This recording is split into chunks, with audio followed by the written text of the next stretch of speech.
Salut les amis, bienvenue sur Football Tactique pour une nouvelle petite vidéo. J'ai perdu tous mes papiers, non, tout est là. Tchac, tchac. Donc bienvenue pour une nouvelle petite vidéo. Aujourd'hui, j'ai envie de vous faire pas un petit récap, mais une petite prévision. On est à la mi-championnat, donc il y a plein de choses encore évidemment à jouer. Il y a plein de choses qui vont peut-être changer pendant le mercato. On va voir quelles sont les attentes de certaines équipes, quelles sont les progressions, peut-être également les objectifs qui ont peut-être évolué au cours de la saison par rapport à des bons résultats, des mauvais résultats. Donc on va commencer par l'Olympique de Marseille dans cette vidéo. On va parler un petit peu des Marseillais. On craignait un peu le début de saison. Pour être honnête, moi j'étais assez inquiet. L'effectif était vraiment pas dingue. Beaucoup de joueurs qui étaient totalement perdus par rapport à ce qu'ils ont fait l'année dernière et ce qu'ils ont montré surtout l'année dernière.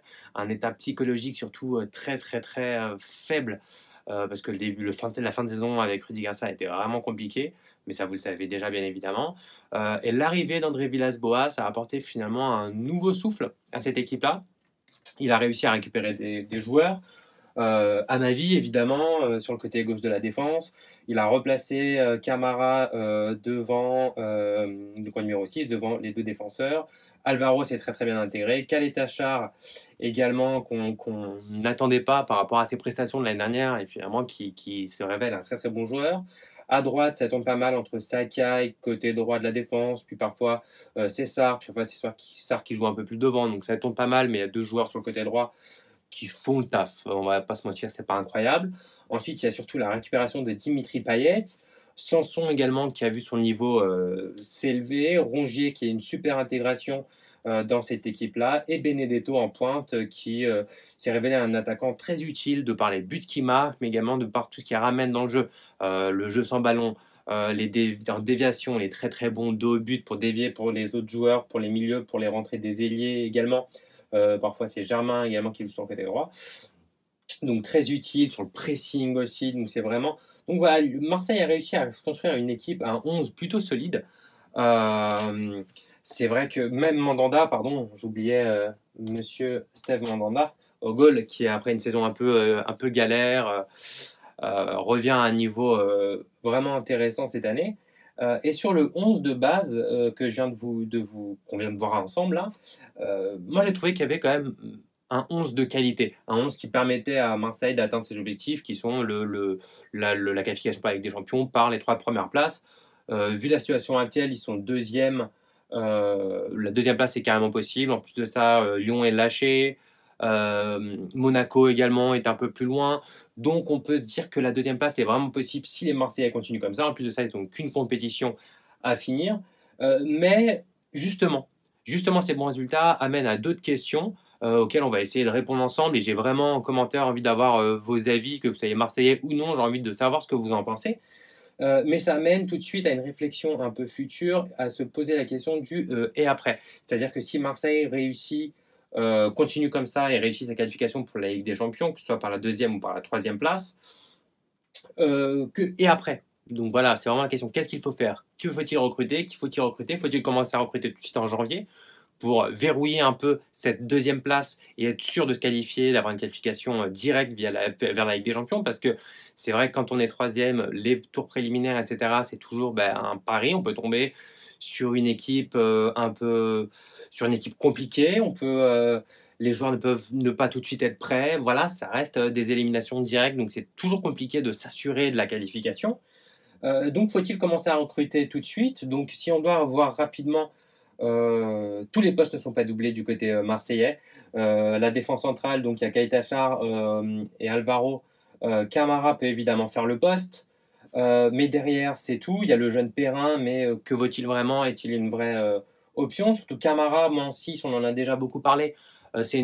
J'ai vraiment aimé cette idée même s'il avait déjà joué là, mais en tout cas, il a été replacé là par André Villas-Boas. Et j'ai vraiment apprécié ce qu'il a fait au long de cette première partie de saison par rapport à Strootman, donc, qui est de sa doublure. Et lui, pour le coup, c'est vraiment un joueur desquels les Marseillais doivent se séparer. C'est l'ombre de ce qu'il a été. beaucoup de difficultés physiques de par l'intensité, le rythme, la sortie. Quand on est 6, on doit s'assurer une couverture de tous les espaces, couvrir un petit peu tous les espaces, le dos des milieux, les, les, les, les montées des latéraux. Quand un central monte ou est déplacé sur un côté, il doit également venir fermer, ça on l'a déjà vu. Et Camara le fait très bien. Strootman, de par ses limites physiques d'aujourd'hui, il ne faut pas oublier qu'il a eu des graves blessures quand il était en Italie, etc. Donc compliqué pour lui de revenir. Et Marseille devrait s'en séparer vraiment, vraiment le plus vite possible. Donc c'est vrai que là, sur ces postes-là, il y a un trou, parce qu'au final, il y a 3 joueurs pour 3 postes. Strootman, pour moi, je compte plus vraiment sur lui, c'est-à-dire que quand il joue, on sent vraiment la différence par rapport à Camara aujourd'hui. Donc il y a quelqu'un à recruter dans ce poste-là. Je sais qu'on a parlé de Carlos Salcedo, le joueur mexicain qui joue aujourd'hui à Tigres, qui a joué par le passé à la Fiorentina et à Francfort notamment, pourrait être une option. Surtout qu'il joue au Mexique et un joueur championnat mexicain est quand même très très très compétitif. Donc ça pourrait être un joueur qui s'intégrerait bien, ce serait pas tout de suite une première option, il viendrait pas pour être une première option, donc ça pourrait être une idée intéressante. Dans un second temps, il y a également les latéraux. C'est vrai que Sakai est un peu moins bien physiquement cette année, ça remonte des limites techniques trop importantes, surtout dans le jeu marseillais où les ailiers ont tendance à beaucoup re-rentrer. On voit Payet, on l'a déjà vu ce mouvement où Payet joue beaucoup à l'intérieur. Sur le côté droit, quand c'est Germain, il rentre beaucoup à l'intérieur. Quand ça sera Thauvin qui rentrera, normalement c'est prévu pour février, également il va beaucoup rentrer. Donc il y a ce besoin d'avoir des latéraux qui apportent beaucoup offensivement, et offensivement, techniquement également, de par les qualités de centre, de passe, etc. Et c'est vrai que sur ces 2 aspects-là, les 2 latéraux marseillais ont des limites, que ce soit Sakai ou Sarr. Donc l'achat d'un défenseur droit, pour moi, serait prioritaire. J'ai pas forcément d'idée, pour être honnête, sur le défenseur droit. C'est vrai que c'est des postes qui sont très compliqués. Il y a quelques joueurs que, pour moi, je pense que Marseille a raté, notamment Aguilar l'année dernière. Ça aurait pu être une option intéressante. Euh, Ensuite, il faut essayer d'être malin, de trouver des joueurs qui peuvent correspondre à ce que recherchent les Marseillais, c'est-à-dire jeunes avec un potentiel pour être revendus dans les années à venir, parce qu'il faut quand même penser à ça.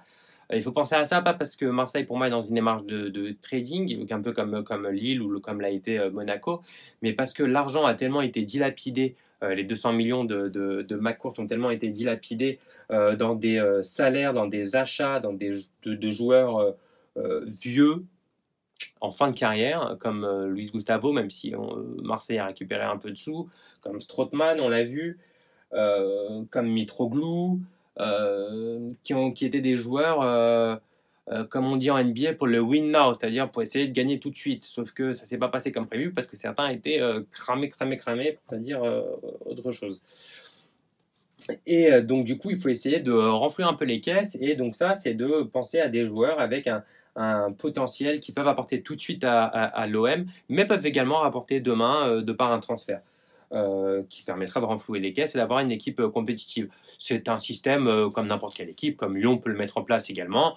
L'achat de Mendy pour le revendre au Real Madrid, l'achat d'Ndombele pour le revendre ensuite à Tottenham. Voilà. Il y en a Enfin, Lyon en a fait beaucoup, même certains joueurs qui ont été achetés là, bon, même s'il s'est blessé, René Adelaïde est un joueur potentiellement qui peut être vendu très cher dans quelques années à un grand club européen, etc., etc.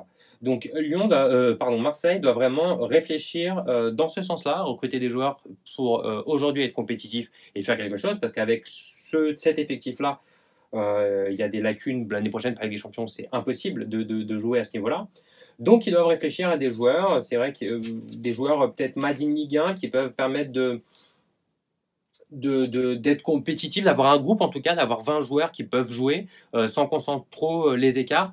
Quand il y a eu la période où Payet avait été exclu 3 jours, Alvaro était blessé, Thauvin, donc du coup, était déjà blessé. Donc, il y avait ces 3 joueurs-là qui manquaient. Ça s'est senti du côté de l'OM, évidemment, et ils ont enchaîné quelques défaites et quelques mauvais résultats. Quand le 11 base est présent, c'est très bon, mais sinon, ça a des lacunes. Donc il y a des joueurs en Ligue 1 qui sont très intéressants. Il y a Cafaro, il y a Oudin, il y a Santa Maria qui pourrait très bien jouer dans ce poste-là de sentinelle avec Camara. Donc ça permettrait déjà d'avoir deux joueurs pour le poste de 6, deux centraux. Camara qui peut également jouer ici. Donc ça permettrait d'avoir une certaine compétitivité. Il était très proche de Naples cet été, finalement ça s'est pas fait. Sur les milieux là, il y a Sanson, il y a Rongier, il y a également Maxi Lopez. Donc c'est peut-être pas forcément une priorité à court terme, mais il y a des joueurs comme Cafaro qui pourraient être très intéressants. Pour moi, l'OM a raté le coche Savanier cet été, qui était vraiment un joueur qui était super intéressant et qui aurait pu faire beaucoup de bien à l'Olympique de Marseille. Sur le côté gauche, Amavi a été ressuscité. Alors là, il y a eu Jésus, puis il y a eu Amavi. C'est incroyable par André Villas-Boas. Mais malgré tout, il n'a aucune concurrence. Donc c'est Sakai qui passe là, Sakai tout de suite, déjà qu'il n'est pas très bien à droite. À gauche, c'est encore plus compliqué. Donc il y a Ait Nouri, qui est un joueur vraiment intéressant du côté de Angers, si je dis pas de bêtises, mais qui risque d'être un peu cher. Mais c'est dans ce genre de joueur-là que c'est ce genre de joueur-là que Marseille doit cibler. J'avais noté aussi des joueurs comme Oudin, comme Simakan, comme Chetard du côté de Montpellier également, comme Bonga, qui en plus là depuis quelques mois à Saint-Etienne joue un peu sur tout le couloir droit. Donc voilà, donc est-ce que Marseille doit commencer tout de suite à réfléchir pour la saison prochaine et essayer de piocher peut-être un ou deux joueurs tout de suite pour assurer la deuxième place, donc s'assurer la qualification et l'argent qui va avec pour la Ligue des Champions, et est-ce qu'ils doivent commencer tout de suite à travailler pour la saison prochaine, parce qu'ils ne peuvent pas arriver au mois de juin, juillet et les mains dans les poches et on va voir ce que le marché des transferts nous propose. Ça ne fonctionne pas comme ça aujourd'hui. Marseille n'a pas les moyens de fonctionner comme ça. Marseille ne peut pas arriver vers un club et dire voilà, ton joueur, claque, je mets 30 millions d'euros. Non, ils doivent trouver des bonnes pioches, intelligents. Et malheureusement, j'ai pas l'impression que ce soit le cas aujourd'hui avec l'OM. Benedetto était un joueur déjà qui a 30 ans, Alvaro est un joueur qui a 30 ans, qui ont été des recrues. Il n'y aura pas de plus-value avec ces joueurs-là. Mais qui rentrent très bien dans l'équipe, il n'y a pas de souci. Rongier colle peut-être un peu plus au profil. Rongier peut aujourd'hui, dans quelques années, être vendu pour permettre à Marseille de faire une plus-value. Mais voilà, l'OM doit réfléchir dans ce type de recrutement. Pour ce qui est de l'équipe actuelle et de tactiquement, on a déjà pas mal vu Marseille, parce que moi c'est une des bonnes surprises de la saison. Donc avec le 4-3-3 d'André Villas-Boas, on a déjà vu les joueurs, avec toujours ce petit détail-là de Payet qui se rapproche beaucoup pour être proche, vu qu'il a une très bonne finition, frappe de loin, et qu'il a une âme de numéro 10, et il laisse le couloir à Amavi. Donc on a vu ça. Camara qui apporte beaucoup d'agressivité, c'est-à-dire d'être proche des joueurs adverses entre les lignes, de boucher les espaces, etc., plus que Strootman. Et c'est une très bonne surprise pour moi à ce poste-là. Et c'est très bien. La doublette Rongier-Sanson également très intéressante, avec, comme on l'a déjà vu, quand le ballon est sur un côté, l'un des deux vient pour, hop là, finir dans la surface et laisser la couverture défensive à l'autre.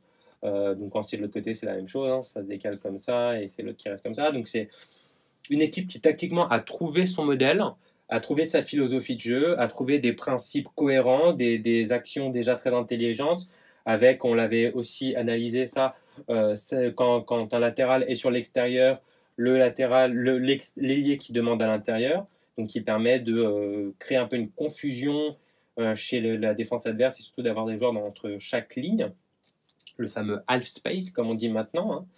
Donc le jeu entre les lignes. Donc c'est une équipe qui a beaucoup de principes. André Villas-Boas a réussi à implanter pas mal de principes avec des joueurs qui étaient pour certains, comme Amavi, comme Payet, même comme Sanson, un peu perdus l'année dernière et a réussi à les remettre dans un moule et à leur donner une identité, une idée de jeu qui les permette d'exprimer leur talent. Et c'est ce qui manque à beaucoup de clubs de Ligue 1 finalement et ce qui manque à beaucoup de joueurs. J'avais fait un article il n'y a pas longtemps où je disais le mauvais joueur n'existe pas, et c'est exactement ça. Un joueur ne demande qu'à être dans un système qui lui convient. Des joueurs comme Payet, des joueurs comme Sanson, des joueurs comme Rongier, des joueurs même comme Benedetto ou comme Ravondic ou Amavi sont des joueurs qui ont besoin d'avoir un football d'attaque posé, voilà, où on essaye de parier plus sur un collectif que sur des exploits individuels. Et le fait d'être dans un collectif bien huilé, je trouve que ça se passe bien. C'est agréable à voir jouer, c'est logique, les joueurs se sentent bien et c'est très intéressant. Donc pour moi, j'espère en tout cas que les Marseillais vont continuer comme ça. une ou deux recrues. C'est vrai que défenseur gauche, pour moi, ça serait prioritaire. Et peut-être un numéro 6 qui permettrait, en cas de besoin, de redescendre Camara en défense centrale et de le faire souffler également. Sur les 2-6, à la rigueur, je pense que là, pour finir la saison, pour les 2-8, pardon, Rongier, Sanson, Maxi Lopez, ça peut faire le taf. Avec, si par exemple, avec un Santa Maria qui pourrait également occuper ce poste-là si besoin. Le retour de Thauvin, pour moi, permet d'avoir ce qu'il faut en termes d'options offensives, avec Thauvin, par exemple, à droite, Payet, Radonjic, Benedetto, Germain. Ça devrait faire le taf jusqu'à la fin de la saison. Mais ouais, pour moi, c'est priorité. Défenseur gauche numéro 6 pour assurer à l'OM la qualification directe en Ligue des Champions. Et surtout, c'est focus saison 2020-2021 avec la Ligue des Champions. Et là, ça ne sera pas du tout la même limonade. Expression du Val d'Oise, désolé. La même limonade. Et du coup, les Marseillais ne pourront plus se reposer pendant toute une semaine, avoir un match le dimanche, un match le dimanche. Il y aura 3 matchs par semaine, dimanche, mardi ou mercredi, redimanche. Donc ça, faut vraiment commencer à réfléchir sérieusement à ça du côté marseillais. Et Monsieur Hérault, Monsieur Zubizarreta doivent s'y pencher tout de suite.